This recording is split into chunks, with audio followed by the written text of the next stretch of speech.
he says that one should be like not too close. One should just, but maybe a little bit closer.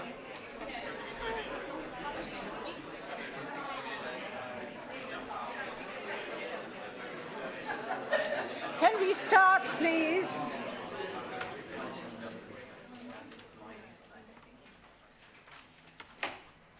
Thank you for being here this evening. Before introducing Jonas Dahlberg, who is here, I would like to thank the director, Brett Steele, for his generosity in supporting this series of artist talks over the last decade. The talks have been of considerable importance for me, and I hope for the audiences that attended them. I also thank Belinda Flaherty, our registrar, for her efficiency and understanding of the 10 years of these talks, and Joel Newman, who has overseen the technical support then and now. I thank Mani J. Verghese, a recent graduate of the AA, now Director of Public Programs at the AA, for the care and attention she has afforded me this year. I've chosen the theme, Art and Architecture, for this series. This will not be the subject matter of the talks, of course, but the talks will provide the opportunity to think about that relation of art and architecture in what are very different practices, although they all deal with building.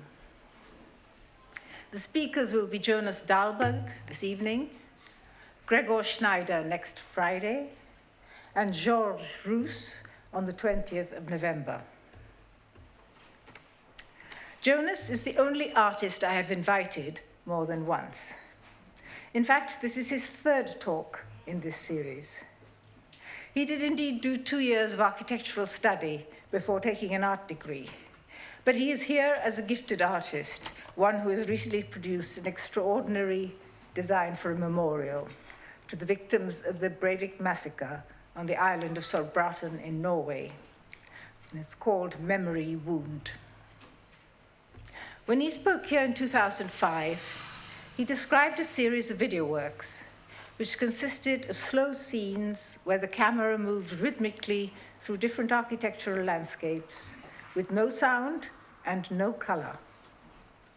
Most of these were based on models that he had built, where the movement of the camera produced unfamiliar effects of movement and space.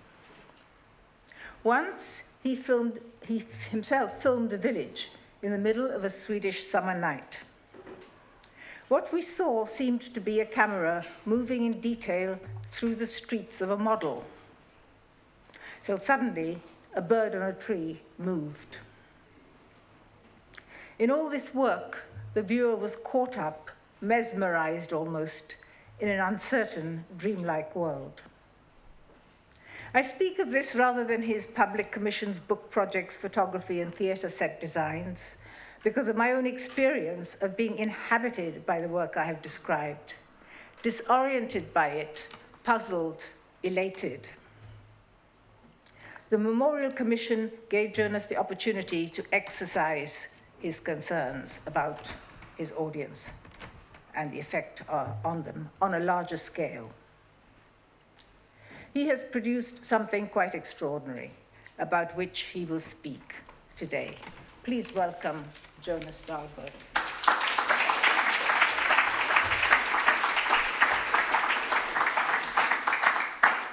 Thank you very much for the introduction and for inviting me here again. It's fantastic to be here.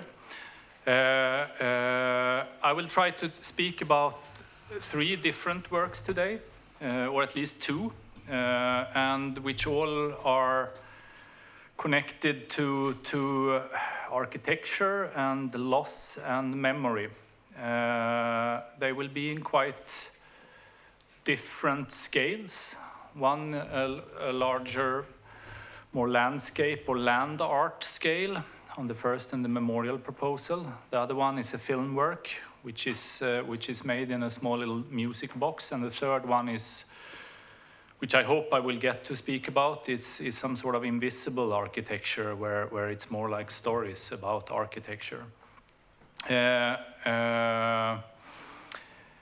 I will speak about my process. I will focus my presentation on to talk about the memorial, the proposal for the memorial, and talk about my process, how to work with that. I wonder also if we can, maybe I should have said that before, but if it's possible to turn down the lights a little bit in the space. Thank you. It was an open competition, which means, or it's an application where they asked, where it was open for sort of everybody to apply to be part of the competition, and then they shortlisted 8 people. For a long time, as Parveen said, I've been working with video works mainly, but for a long time I've been trying to get closer to work with architecture and space, and to come out and work in public space, which has interested me a lot. My idea with working with public space was to also get closer to my background as an architecture student, or my interest in architecture. And I thought that would be the sort of the direction I would take when I was working with public space, that I would get closer rather to architecture than to art. When I saw the names of the list of the people invited to the memorial competition, I saw that it was mainly architects that was invited. It was one British artist, Jeremy Deller, and it was me, and we were the only one that were artists that were invited, that were supposed to work alone. And that changed the sort of the idea for me a little bit. I realized that I maybe couldn't work as much with architecture than I thought, because I needed somehow, all these people are much better architects than me. So I rather started to think that it was, as an artist, I needed to focus more of my research and more my thinking about art than architecture, and to not think so much. I rather think in the same way as I've done with my films earlier, than to connect it to the ideas I have about architecture. The memorials in itself, I have never been that interested in memorials in itself, and I was not sure what I actually think about the memorialization that is going on, that it's a memorial for, it pops up memorials everywhere. And it's almost like it has been a field of architecture, or this art/architecture where memorials has its own language. And that language has never really got to me, or I never been that interested in that. So I tried to not, when I started my sketch process with this, I didn't look into so many memorials. I tried to look into the subject in itself, and to try to get closer to my own sort of connection to loss, and to that political thing that was happening, or that had happened, or that terror act.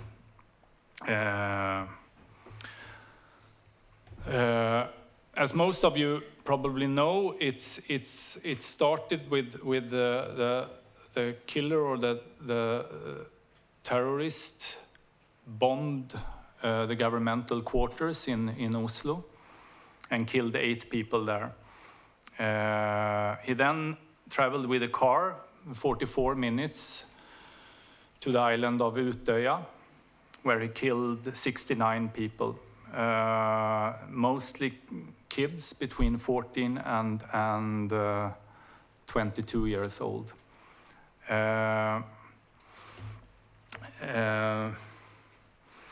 The act was a political act. The island is a private island, which is run by Social Democratic Youth Party. So they are the only one which is there. And the reason why he bombed there was to kill the sort of the coming generation of political leaders for the Social Democratic Party.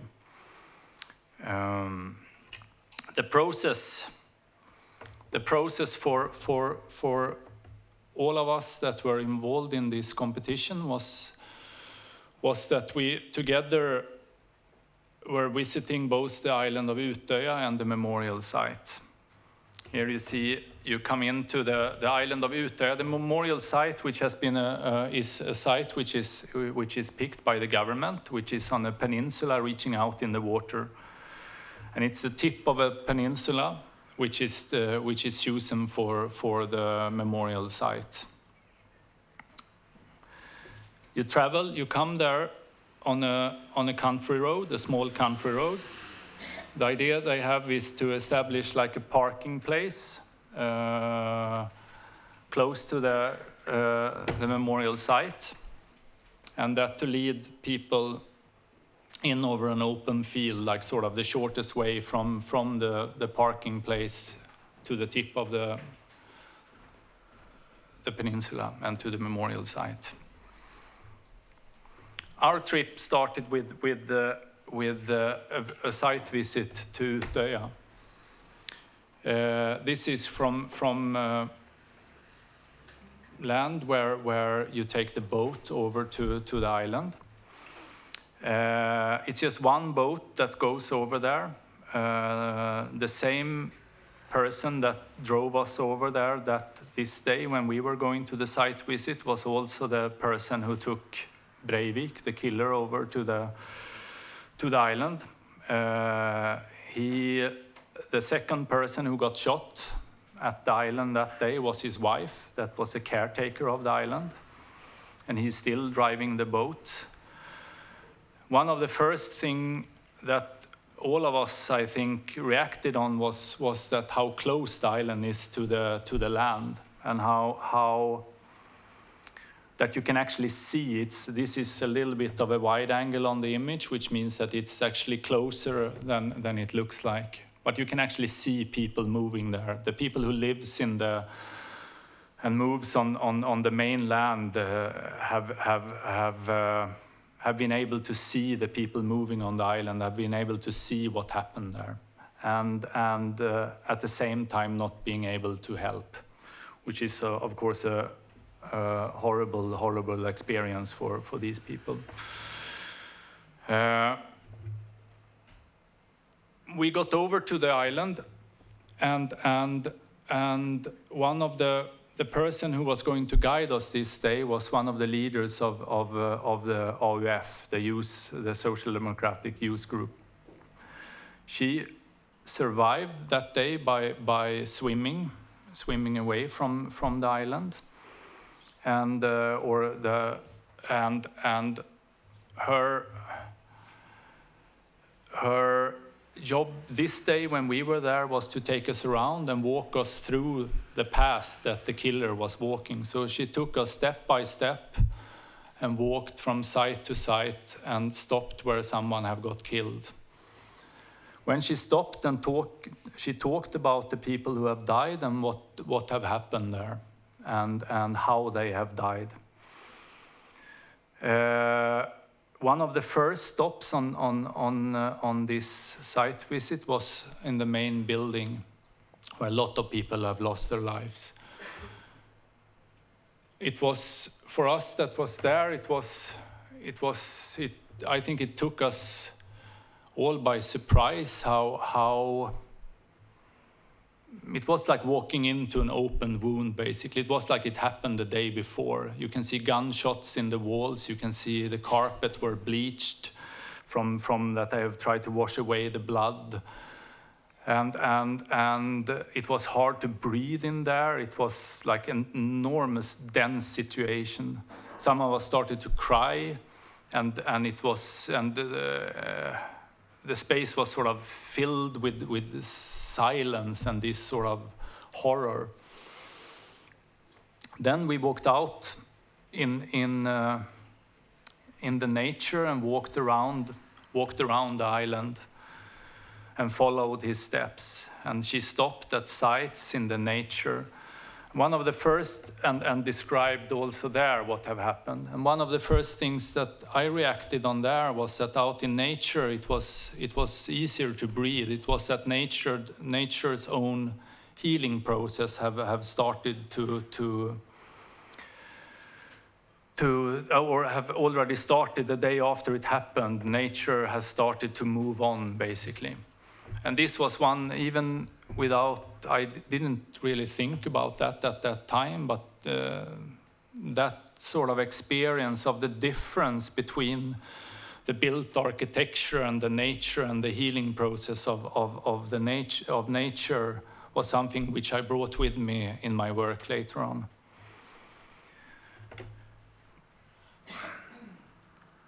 Then we moved to the site, and the site is constructed in a way where you have this direct line from the parking lot out to over the field and out to this peninsula and out to the tip of the peninsula where the memorial site was supposed to be. And from the tip of the peninsula, you have this sort of picture-perfect setting. And it reminds a little bit on how what can I say, in Norway they have this national tourist route where they have done some really great interventions in nature with architecture, that you come out to these spots and you really get out to a point where you're surrounded by the greatness of nature. And this site is sort of built in a sort of in a similar way. And one of the first things I thought about that was not really a good idea to allow that sort of movement out to this tip of the peninsula and to allow that sort of view. It's a quite romantic view, and it's also kind of you deliver some sort of what you say, finale. You come to a point where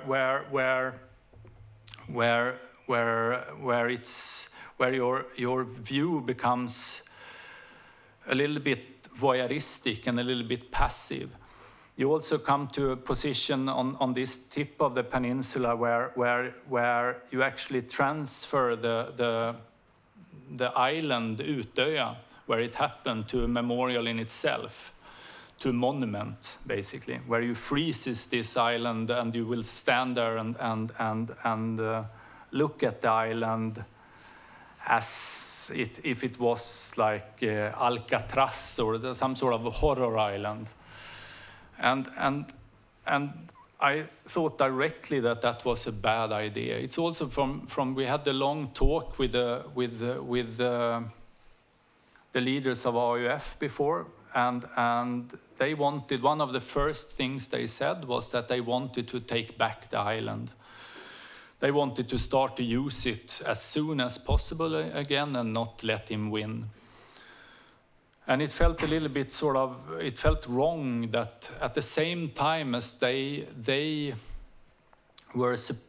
wanted to take that back, and at the same time as these kids were coming back to the island and maybe started to, they play or they have music concerts, they have political discussions, they maybe have smuggled some beers with them and drink beers for the first time. At the same time, it's a group of people standing on the tip of the peninsula and sort of projecting all that horror on the island.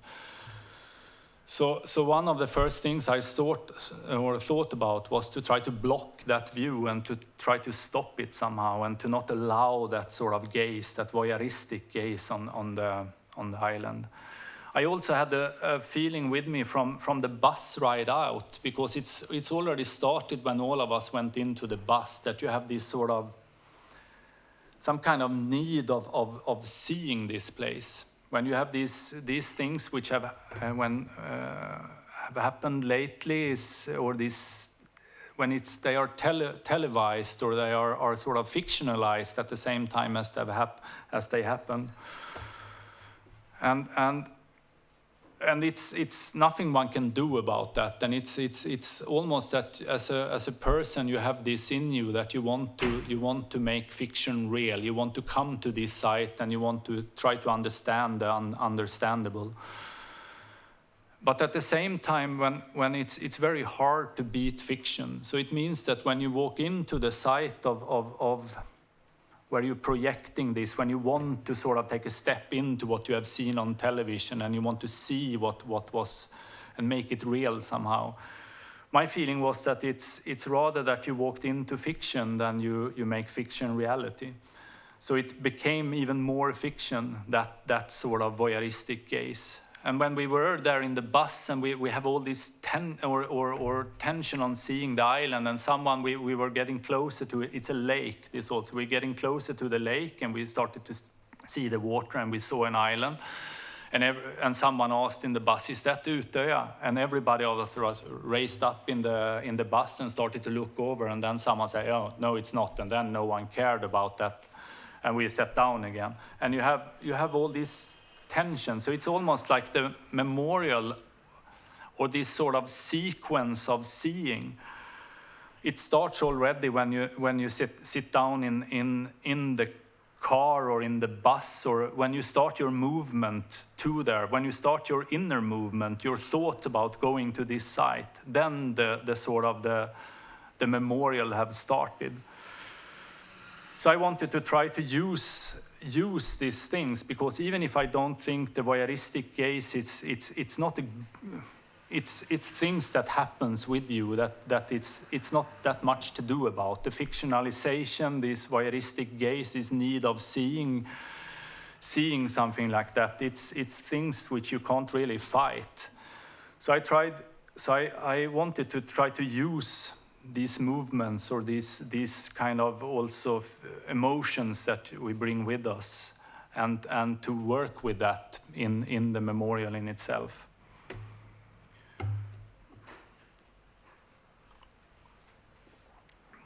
I started with the idea of trying to not break that movement. I didn't want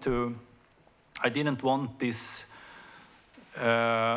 direct transport out to the parking place, and then you walked over a field which was basically not part of this experience. Then it becomes like a gap in the experience where you sort of, you have that motion in you in the car or in the trip when you're going out there, and then it becomes this gap from the parking place when you're going over this empty field, just to transport you out to the memorial site. So I proposed, even if it was not in the competition, I proposed that one should just place this or make a footpath through the forest instead. So one sort of keep that, you keep the movement, you keep the sequence, and you don't break it for a short while. Which becomes like you have this with sort of it's a very wild nature experience, where I proposed like just like a footpath, which are not like a simple wood structure basically. The second thing I started to play with from the beginning was then to try to block this view. And in my sketch process here, I'm quite slow in my sketch process, and I started with placing some sort of object out in the water, basically, and almost like I placed like a replacement island out in the water to block the view, but it looked completely, it didn't look good, and it was like a bad idea, and it was like for a while it was more like some, it was basically not working that. So I instead, this is how it is in section. Here you have the yellow part is the memorial site, and then it's this sort of big wall out in the water. Instead, I thought it didn't really work. So I started to play with the idea: what happens if I move up that sort of wall up on the peninsula instead, and sort of cut off the memorial site, so you can't reach the memorial site. So you just come to a point and you can't get any further. But then it becomes this sort of object, and this wall become like a monument in itself. It becomes like architecture, it becomes style, it becomes something it becomes something passive again, something where again you as a viewer end your journey in a quite sort of passive way, and you stare at something which are supposed to replace something, and it becomes design, and it was not working that either. So I started to think about the idea of them pushing that wall down, like to erase it basically, and to see what would happen if I took it completely away. But if I take it away, then of course you have the view again. So it means that I somehow need to sort of lead down the viewers into the ground too, to follow the wall, to follow that path. And then you just take everything away. And what happens then is that what I wanted to do is that I wanted to somehow erase design somehow. I didn't want to do something which was about something else than it should be about. And if this should be about loss, I wanted to do architecture that in itself was loss, that it's the only thing, or I don't add anything, I just take away. I wanted to do something where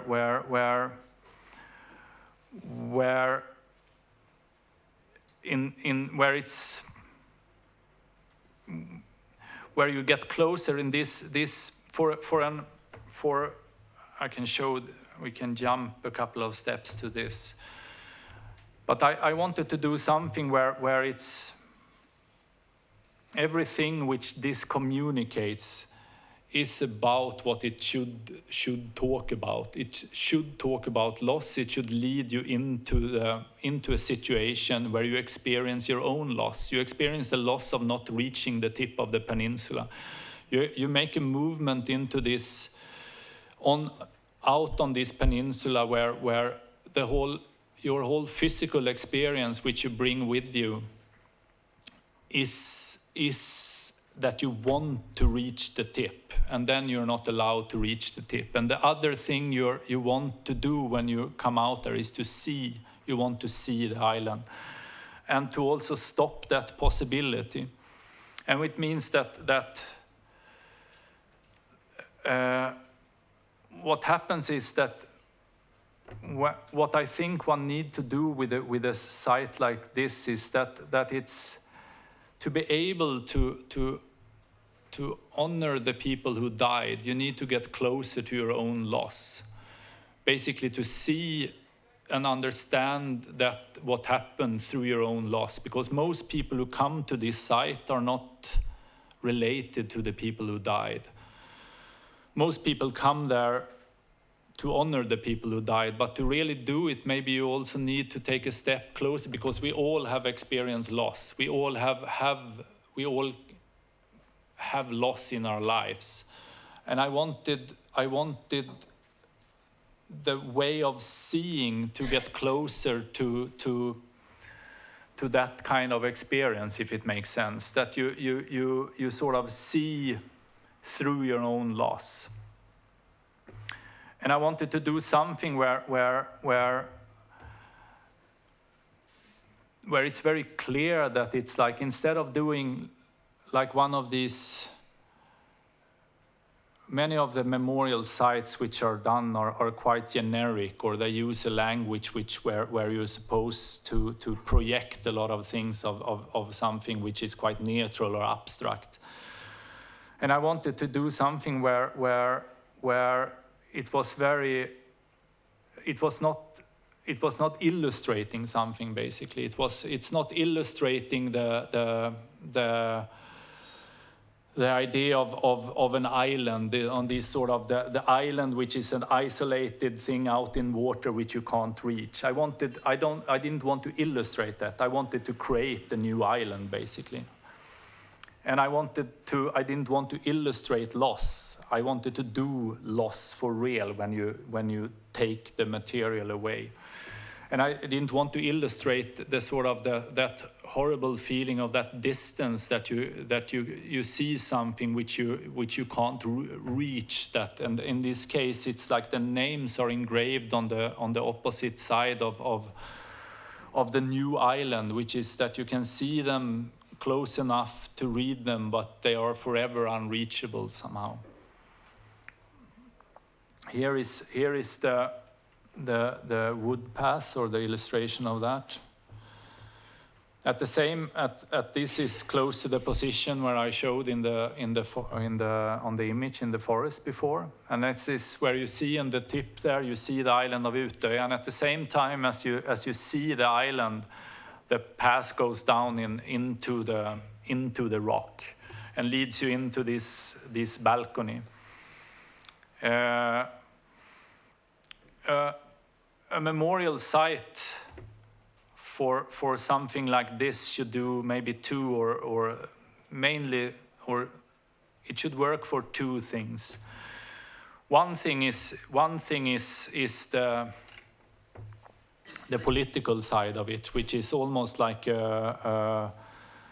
it works like an establishing view in if I should bring fiction terms again, like an establishing view in film, where you have an overview of what happened, which means that you go back to these first two images or three images, where you have like positions, and these are the one which have been around in media a little bit. So these are images that, as a person coming to this site, you will never see the memorial like this. So these are more views that are maybe from the political side, when it's about to create the wound in nature, where you make something which is about, or from my point, I thought about that I wanted to do something that can't be changed, that illustrate that sort of the idea of everyday life that goes on, and then something happens, and then everything else after that changes somehow. And I wanted to do something that's sudden, and that is this is just seen from these kind of views, from the like helicopter views, or from positions you can't take as a viewer, which means that these are more like also to discuss maybe that we somehow all are part.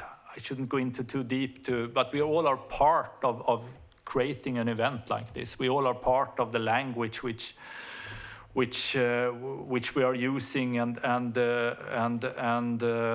in Europe right now, it's happening right now close to my hometown. Yesterday in Sweden, it was a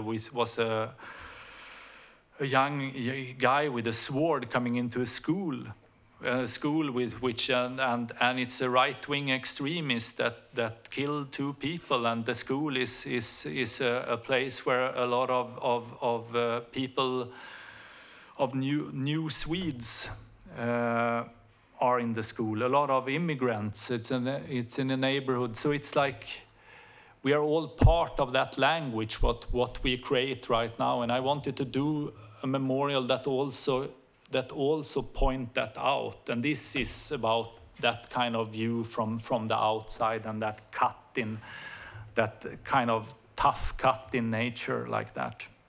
I also thought it was important that like a monument in itself can easily be teared down, and a monument can be changed, and architecture they will remove that building now where the open wound was, they will rebuild it. They will keep, I think they keep actually part of that space and built a new space around it. One can discuss how it's a lot to talk about these kind of decisions taking when regarding memory and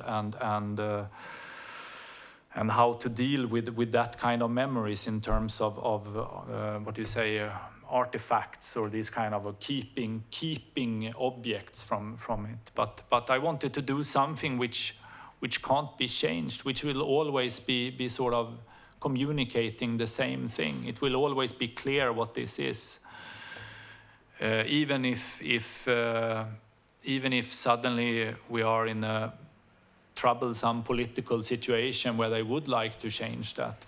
This will strongly communicate what it's about. The other thing a memorial should do then is at the same time as it takes this maybe political side, is of course to create that very private and personal side where you reach a point where you're able to honor the people who died. When I started to work on this, I didn't think so, or I didn't know what to think about these memorial sites and so on. I worked myself into believing that the language of art, actually language of art, and then I do it almost in opposite of architecture, but the language of art actually is quite good for working with these memorials, because they can communicate on so many levels at the same time, on many layers, and which I believe that artists are trained for that in a way, to this kind of use of language, maybe more than architects are in if I would generalize very badly in a context of just architects here, but somehow I worked myself into believing in the language of art in this, and also believing in memorials a little bit, actually, that it's can recharge a neighborhood or somehow help a neighborhood to, it's like moving the focus on where it happened, and you move it to another place where it's supposed to where you're supposed to think and contemplate and talk about it. And it's also it has been, the memorial has been talked about. It's not built yet. It's the plan. It's like a discussion about a detailed plan that needs to be agreed on. But one of the discussions has been, or one of the protests that has been among a few people that lives close to this area is about reliving the trauma. And my strong belief is that the memorial in itself doesn't create a trauma. It's like hopefully it gets closer to the idea of going to therapy instead of trying to push things away. You create the function where you can actually keep a discussion and then keep something, a healthy and an important thing in your life alive somehow. And it's not the island of Utöya will still be there. You can't really take that away. So it means that the memorial in itself should be able to sort of help that process, is my belief at least. it's also when I worked myself, what was interesting for me when when I started to work with this is like I tried to approach it, and this is also on a very personal level. I lost my father a couple of years or 1 year before I went into this competition. And I never thought that much about that I haven't really worked or so it felt like it's something that I have not dealt with in a correct way. And this work with the memorial for me helped me to also get closer to my own loss. So it's like in that sense and I think that this was one of the main things that I worked with when I was approaching this subject, approach it through my own loss, and approach it with the idea of moving the viewer, the visitor, into a sequence of finding their own loss in the way of approaching and honoring the people who died. I can also say it's also, feel free to also throw in a question or something. We will have some possibilities for that afterwards also, but feel free to just interrupt me or ask something. I should also mention that it's also the competition was three sites, so it's one temporary site in the governmental quarters in Oslo, and it's one permanent site in the governmental quarters in Oslo. The governmental quarters in Oslo will be rebuilt, and it will take like a process of 10 to 15 years before all these. They will build a lot of new buildings and create a lot of new sites. So the whole governmental quarters will be rebuilt, which means that the idea is that it should be one temporary site which are opening up at the same time as this memorial.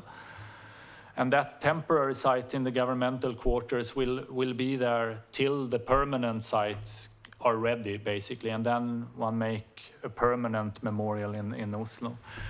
And the idea is to use the material from the cut. So what the loss, the representation of the people who died, the people who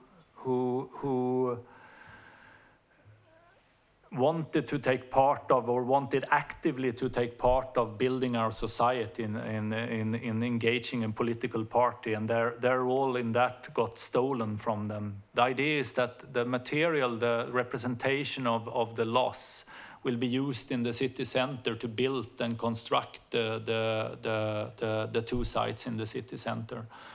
So I will lift this stone material and use them to build the two sites in the city. And maybe the two sites in the city will be, it's not clear how they will be, but they will hopefully be more about the idea of public space and openness and access. Which is important today also in terms of public space in cities. And hopefully they will take part of building up a site, and maybe not, we'll see what will happen with them. But that is the sort of this poetic movement on that material. Okay.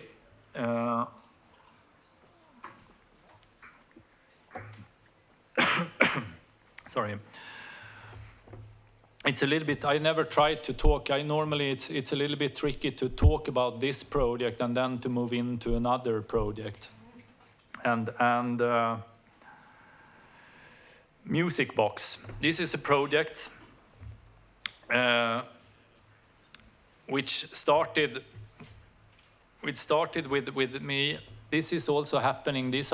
All these projects, I should say, are project. The memorial is ongoing. The Music Box is just that. It's a film project which is just done, and the final project is also a project. It was just opened like a week or 2 weeks ago.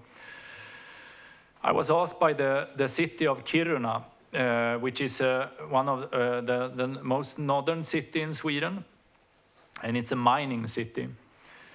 what happened in Kiruna is that the mine is undermining the city, and the city is basically, the city is built around the mine. So it means that the city was constructed and was made for the workers in the mine. And the mine is, if the mine is here, the city is here, and the mine goes diagonal down like this. So it undermines the city. And they had a big architecture competition there now. And the idea is to move the city. And what is a little bit weird and funny is that they will move the city that direction. So it's still going to be able to, or if they keep the mine, it will mean that they will need to move the city again. And it would be more reasonable to just move it on the flip side. But what I was asked to come up there and produce a new work, and somehow I tried or around this, and I got very sort of curious on this. It's an iron mine, and the mine, the iron is transported here from Kiruna to Narvik, which is in Norway by the coast. And from Norway, from Narvik by the coastline, it goes out on boats out in the world.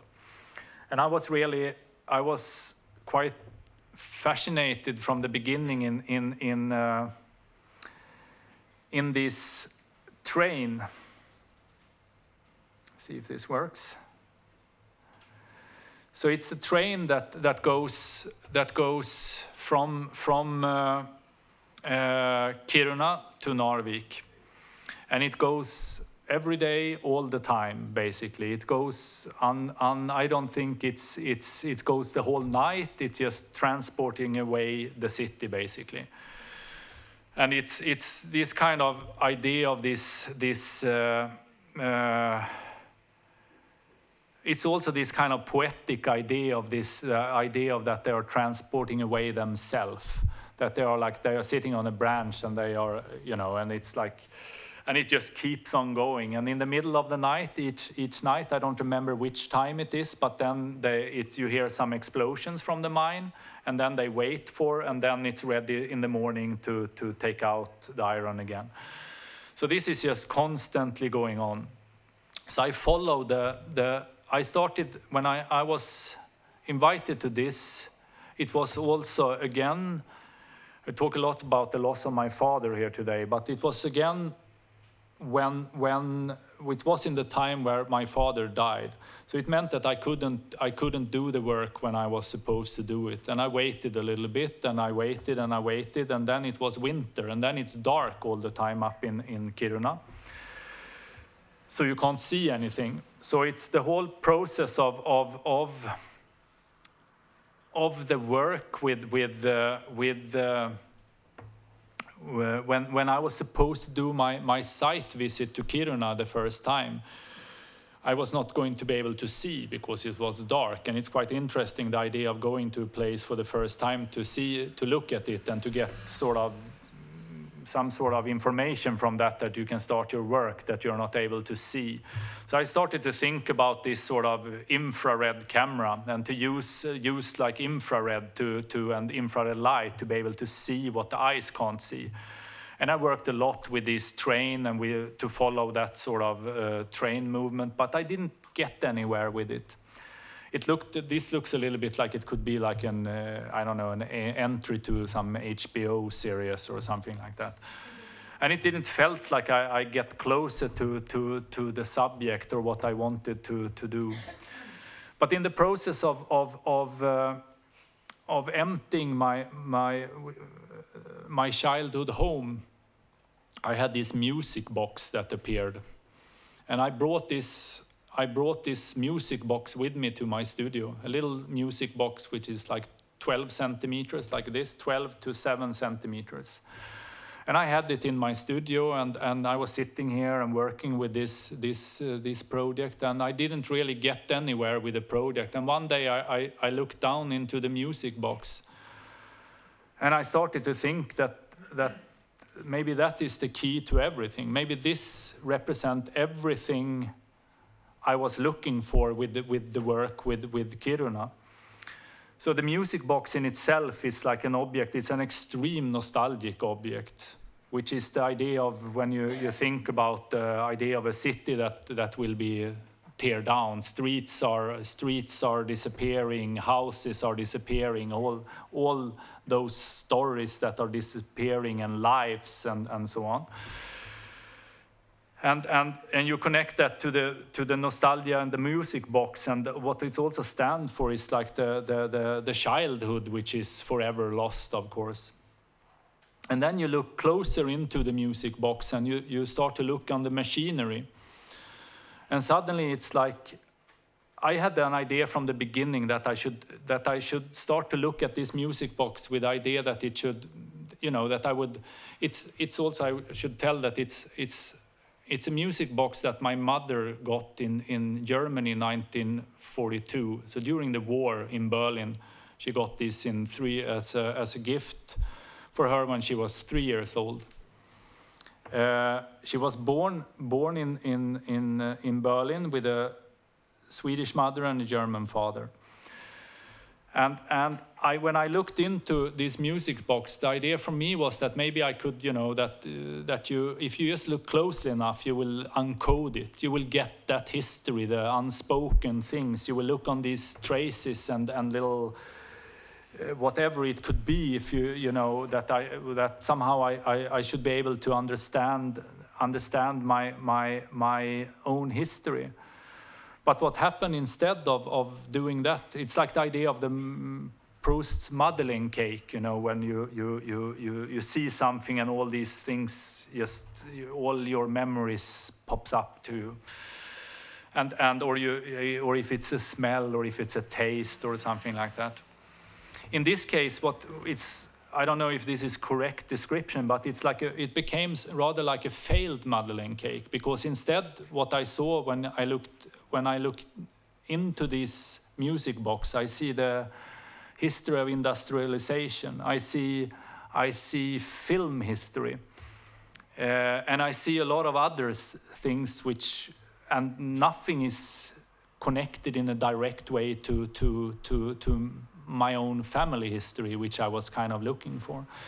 But in the end, it was this what happened when I looked so closely into it, which was interested for me in terms of the sort of the connection to Kiruna. And it was one of the weirdest mails I ever written when I wrote to the producers in Kiruna and said that I've been up there 2 times with film equipment, with infrared cameras. I've been going this route, and in the end I will produce a little film in my studio where I use a little music box. And to convince them, or to just be able to describe that process. We'll see here if we can put up the sound a little bit. A lot. More. Even more. No, I can't adjust it on my computer. Imagine it a little bit louder.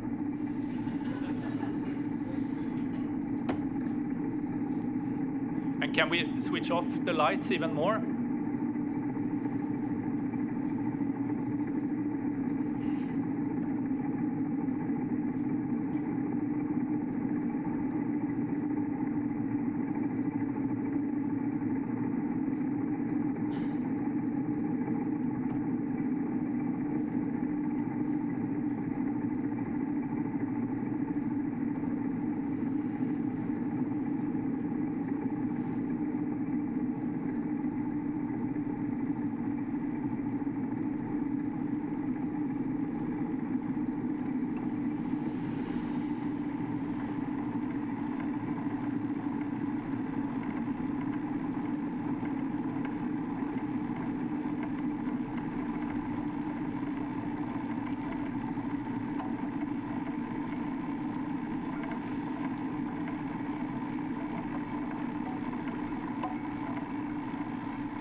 it's quite long, so I don't know how long I should.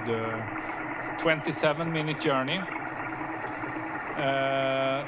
and for a while I did it even longer, but I thought maybe 27 was a good format. And what I tried to do was to work very sort of directional with the sound. So it's more like if this little music box is like a huge space, like a big factory, or like you're moving inside Chaplin's Modern Times, or you're moving inside this machinery, and you come to parts where it's silence, where you just see wood, and you come to parts where it's like more mechanical, like it's now, and to deconstruct it in a way where you sort of I took away the melody. You will see when this, I don't know the English, I don't even know the Swedish word for this I call it the comb, you will come into parts there where we have deconstructed the sound, so you never really hear the actual melodies. Instead, you just hear what you are seeing. You hear the ones that you are seeing for the moment. So it means that it's somehow take away the nostalgia in some way.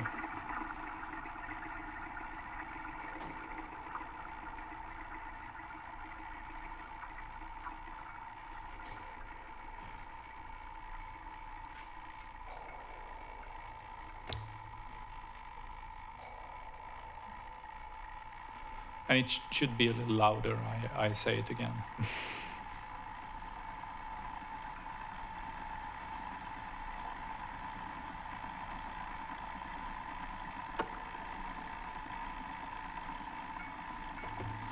Maybe I should jump a little bit.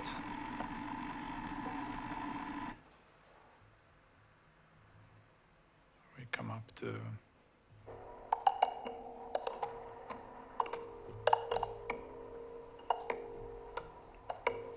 So it goes from this sort of a very slow sort of journey of where you come into parts where it's this little microcosmos is describing the whole world somehow, and where you come to parts where it's extremely abstract, where you have no idea what you're seeing, and you come to parts where you also get what you are seeing, that it's a music box. So it moves through these different kinds of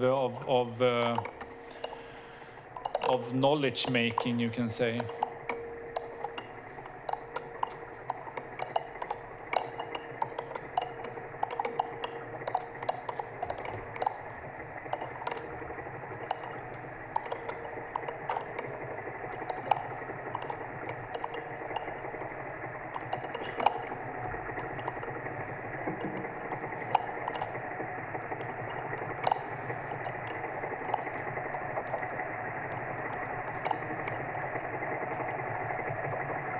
And here it's almost like stars, or it's not like a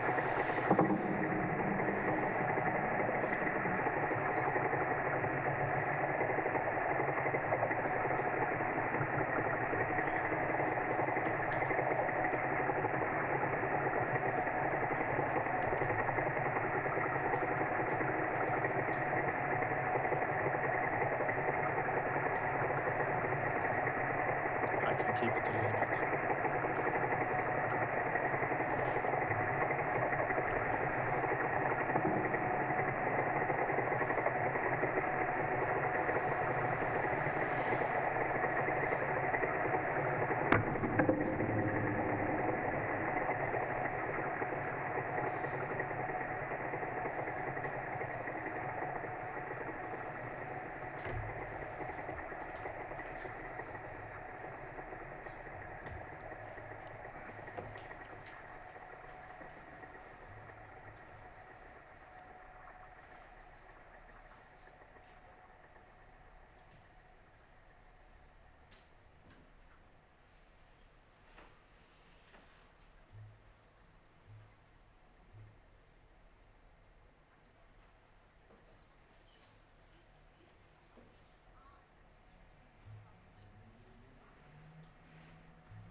I show it. When I show it, I never show it on a screen or anything. None of my videos, the videos that Parveen.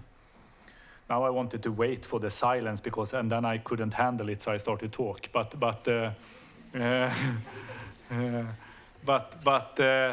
And I keep on talking.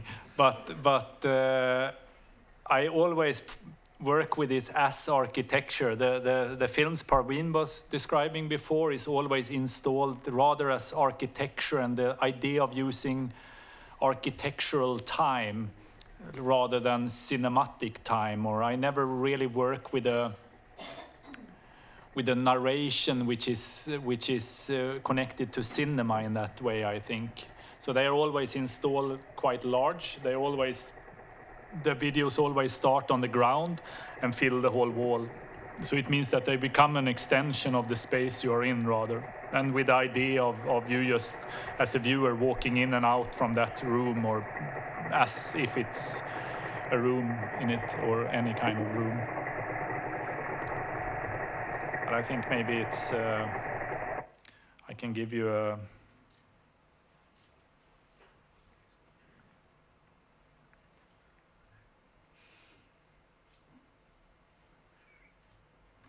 so it's basically just continuous like this.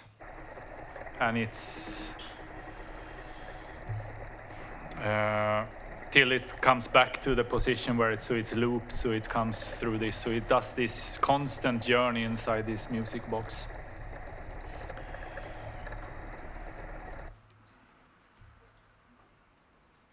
An imagined city. Now we can maybe, if I would, so people don't fall asleep, maybe we could put up the light a little bit.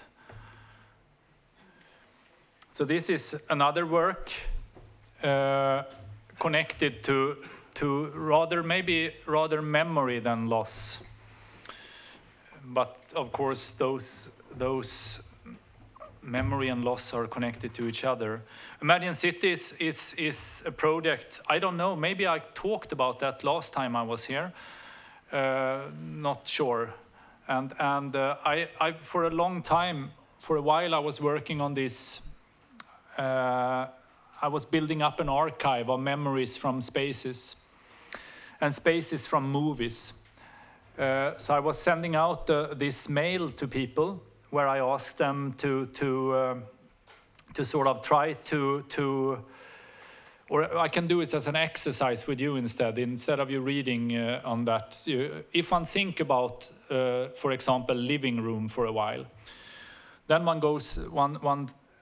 one start to see spaces or remember spaces where one grew up, and one start to remember where one live now, and one start to remember different kind of living rooms that you have in your history, basically.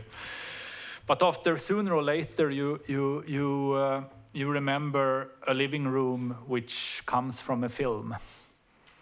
It could be any kind of film. And then I have asked people to, when that room from a film appears, I ask people to describe the room, erase the characters, and like the actors and so on, and instead just try to describe the rooms. Or it could be like a location or anything. And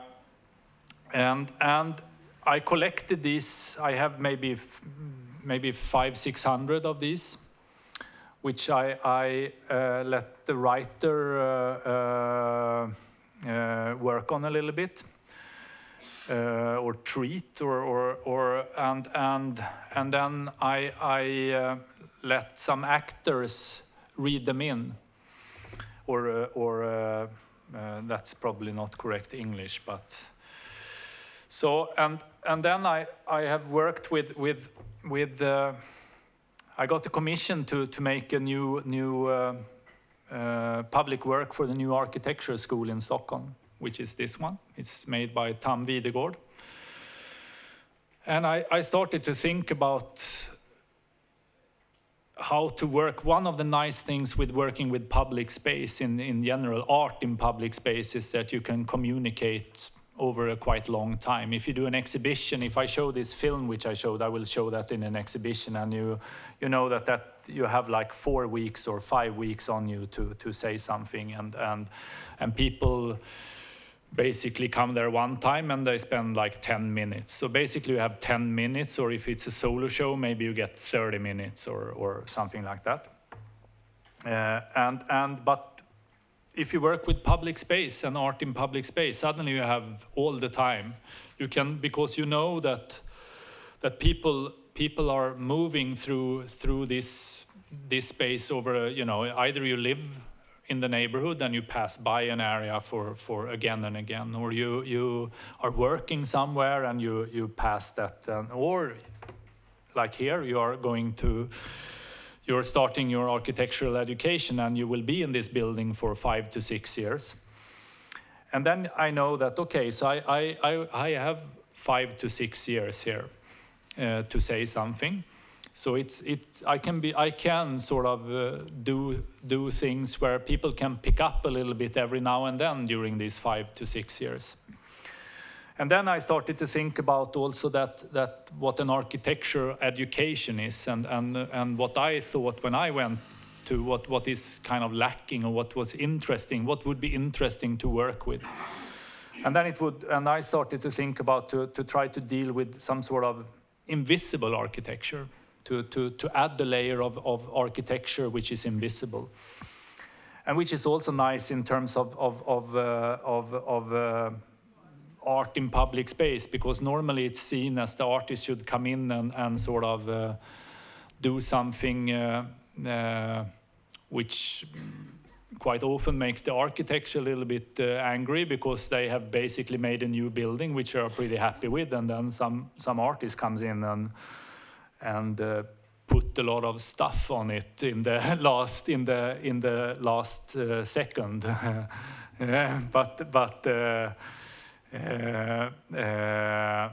So here I thought that when I saw this building and I started to think about this, I started to think about how would it be to add something invisible instead,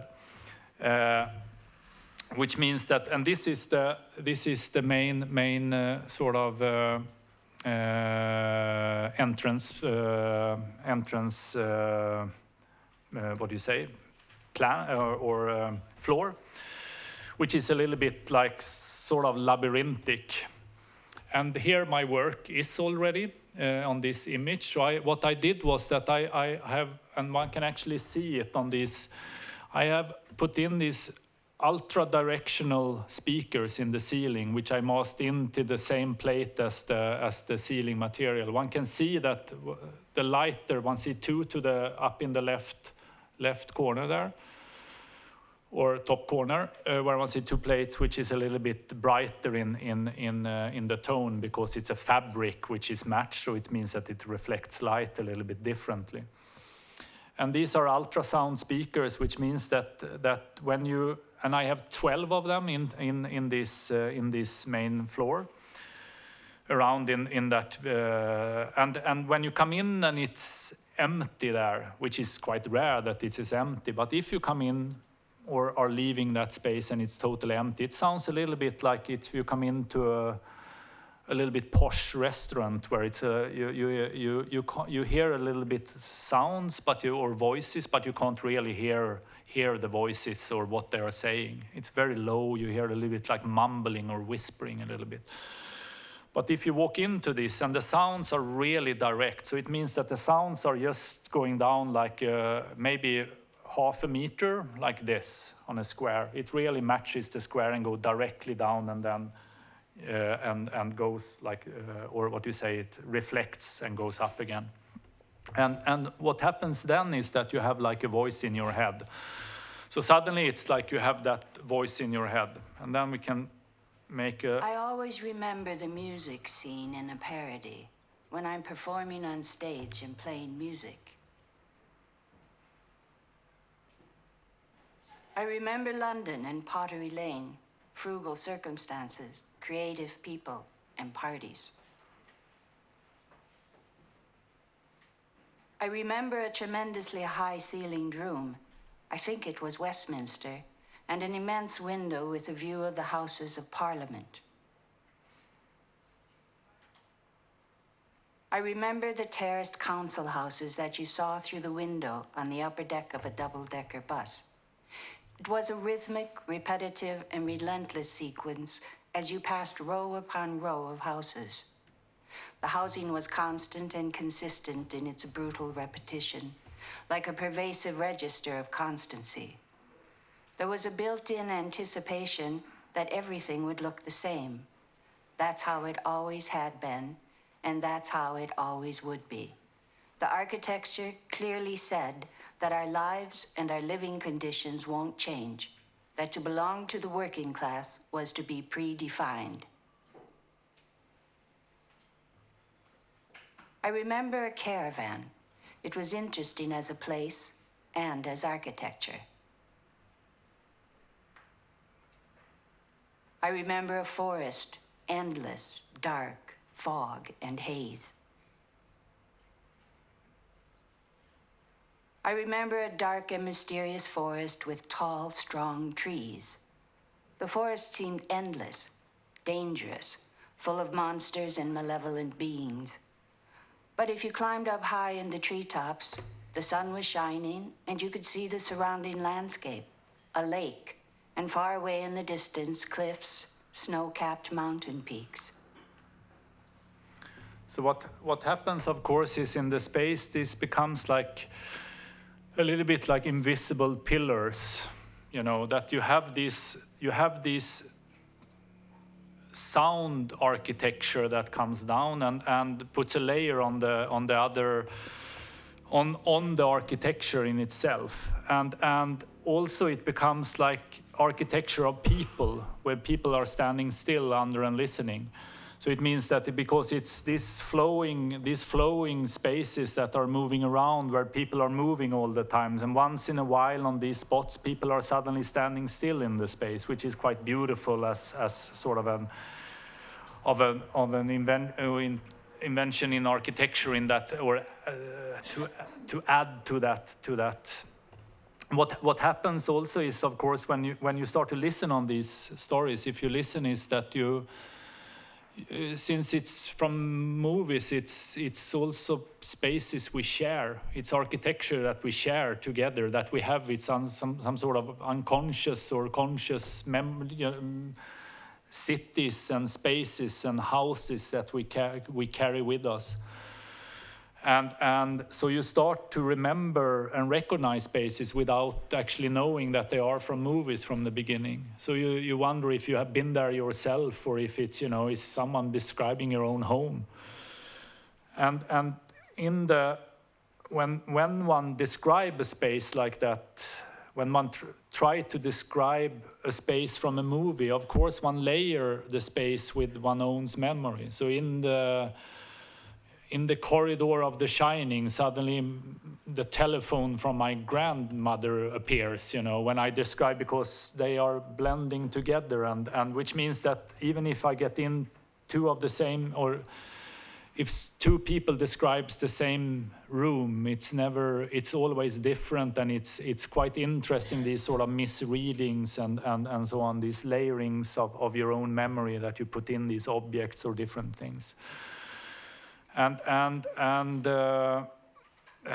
I can play. Maybe I can play one more. We have run over. If you want the discussion be. Okay, I take one. I remember a very. Oops. Okay, that was not the idea. We do it like this. I remember a very claustrophobic ship's cabin and a tumultuous sea. The cabin was being vigorously tossed about, but I don't remember any architectural details. I remember a large cargo ship at sea. Under the deck, men and women were lying chained to the floor and on bunks. There wasn't any light except for a hatch in the ceiling. The hatch was always open, regardless of whether it was a blazing sun or pouring rain. I remember a prison cell, an execution cell, the last stop before the death penalty. It was a cage in a room, not more than 2 by 2.5 meters, but it was tall, 3.5 meters, 4 maybe, all the way up to the ceiling. The only thing in the execution cell was a simple bunk. Outside, though, there were 2 comfortable padded armchairs for the guards, and a table that even had a tablecloth on it. Some simple lights were hanging from the ceiling. They were turned off, but behind the cell there was a bright light source. The light fell through the bars and cast a painfully beautiful shadow on the floor. Okay. So then I will stop with also what is interesting. I will say one more thing about this. What is interesting when you create something invisible, which I thought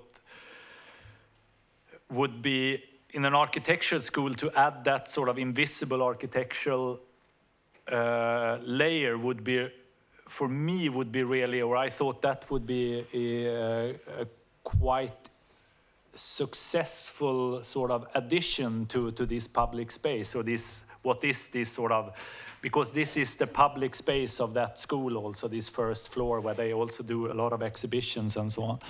But just in this week, since it opened, I have needed to fight a lot with some of the teachers there, because of course when you have architecture, if you would have the possibility to move a wall and to take it away with a remote control, you would also do that. And this invisible architecture, unfortunately, has a remote control to it, which means that, of course, it has been, they try to, adjust the volume or try to move these pillars and I try to tell them that this is now a layer that you need to deal with in the same way as the wood wall or these other things which are unmovable. And now this is part of your space, which has been an interesting and ongoing discussion. So that's it for me, and I would be happy to, if anyone has any questions or just comments or so on.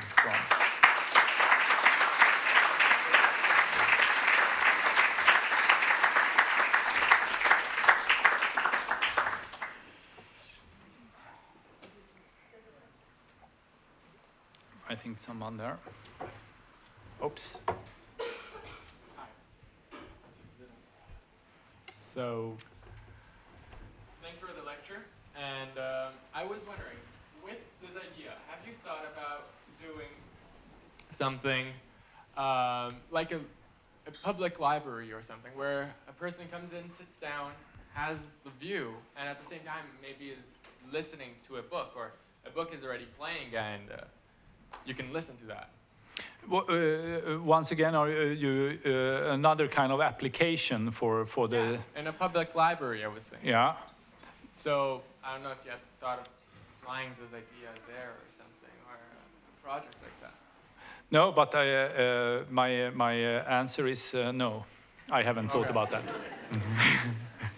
But it's you can do a lot of things with these speakers, of course, and to do a lot of different applications, or how to use this sort of possibility to use sound as part of someone's more, like what interests me is when the sound becomes physical, almost, and rather that than the use of it. Yeah, in that way, that it becomes architectural and physical, and that what happens, of course, here is that you're listening on spaces, basically described, and you see spaces, but at the same time you're also standing in a space and you look, and then this area is spaces where you often stand and wait for people, or you look into some sort of lecture going on through a window at the same time as you stand and listening. They also have lectures out there, so if you're unlucky, you sit down in a lecture and you're under one of these, you will not hear anything of the lecture. Thank you.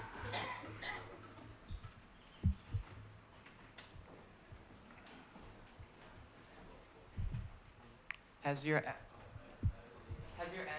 towards the kind of commodification of the memorial changed after the process of working with the memorial, or do you still feel the same way towards memorials, I guess? No, but I have what can I say? I thought one thing I started to think a little bit about memorials was that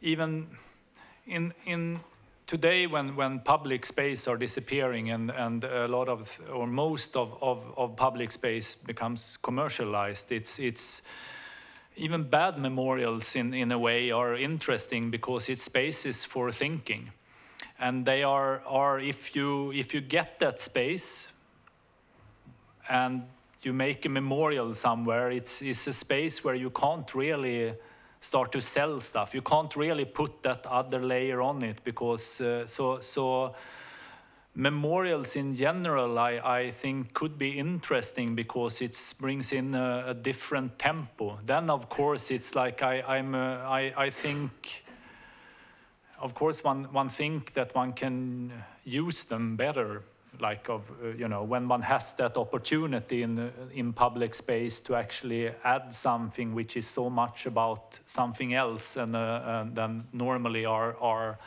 placed in the city. And then it's also something which is interesting with memorials, that it's some sort of blank sheet a little bit, that you can get maybe more done in there than you normally can do in a city plan, because you have you have different possibilities there. It's also about landscape architecture, which I experience is some sort of wild card all the time, where one can get more done than one can do with architecture, which is very regulated. And sometimes the landscape architecture is just there and it's something which are not really specified in detail plans and so on. And that means that one has more to do there, which can be connected to memorials. Maybe not sort of answer on your question. Or? Oh. I just had a quick question related to the memorial. And when you're describing it, you said you're going to use the language of the artist as compared to that of the architect. Yet the space you create, for me, and I think majority of the people in the room, is very, very, if not completely architectural, that the ambience created is partly or completely related to the architecture. So could you define what you mean by language of the artist as compared to that of the architect? I wanted to do, it's more like a position you take, like a starting point. So it means that I wanted to do something which, if I again generalize a little bit, architecture is very often about doing something harmonic and doing something which should be positive. And when one is afraid of, when I think about architecture sometimes, I think it's interesting to think about that most other art forms today are talking about everything which is going on in the, in your life. And it could deal with horror, it could deal with extreme humor, it could, it's like can go through these different emotions basically. But architecture is very, very often look into to create something harmonic. And one of the things I brought with me from our first meeting when we were on this site from the beginning was that we were talking with a victim support group. We were on the way to dinner, and I talked with someone there that was working in the governmental quarters, and he lost 8 of his friends there. And he said, "Don't be afraid of doing something that hurts." And for me, that is something which maybe it's my experience of architecture. It's very rarely that approach is and that you can take such a conceptual approach from the beginning, and to see where that leads. That you can start with that sort of idea about of pain and loss, and see where that ends up. And if I look on the proposals here, where the different architecture offices, what kind of proposals they made, it was a lot. They all made, or very many of them made, very sort of what can I say? It was abstract things. It was nothing that was connected. You were supposed as a viewer to sort of put all that stuff on yourself. It was something where it was very focused on something else, and that I'm not sure that I can explain. An artist maybe is. I always think about that when one is trained as an artist, one is trained in critical thinking, in criticality, which means that you turn something around. It's like you get the idea of cutting off the whole memorial, you know, because that's still what's happening. You actually don't reach the actual memorial site, and one can, I don't know, but it's something there which I think which is an artistic approach versus an architectural approach. I don't know if I'm correct or if I'm just you know, try to or.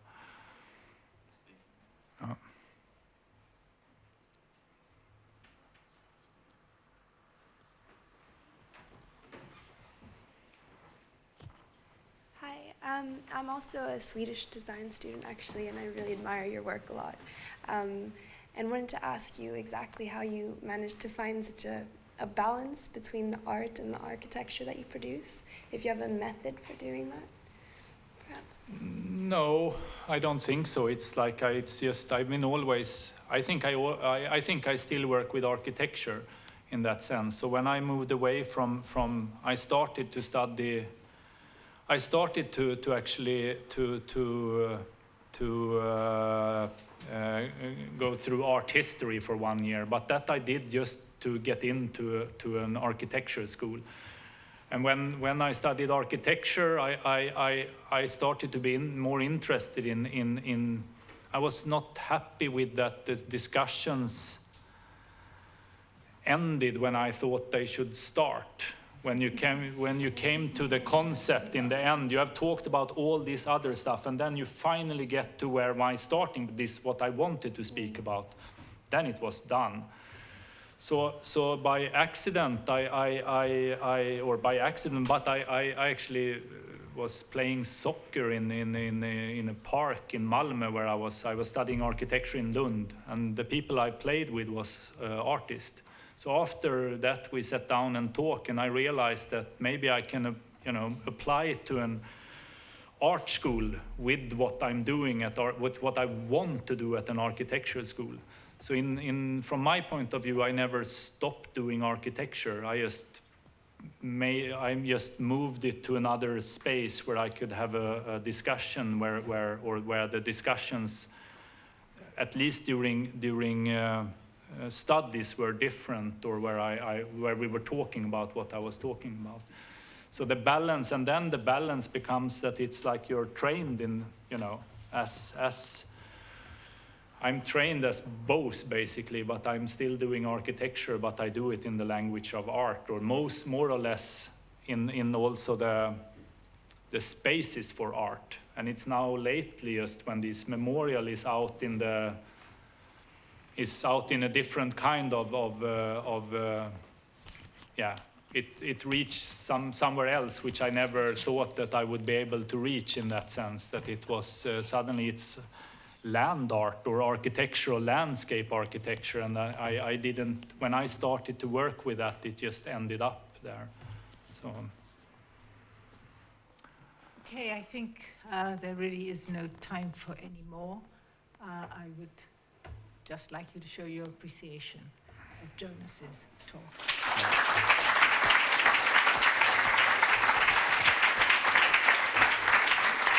Thank you very much.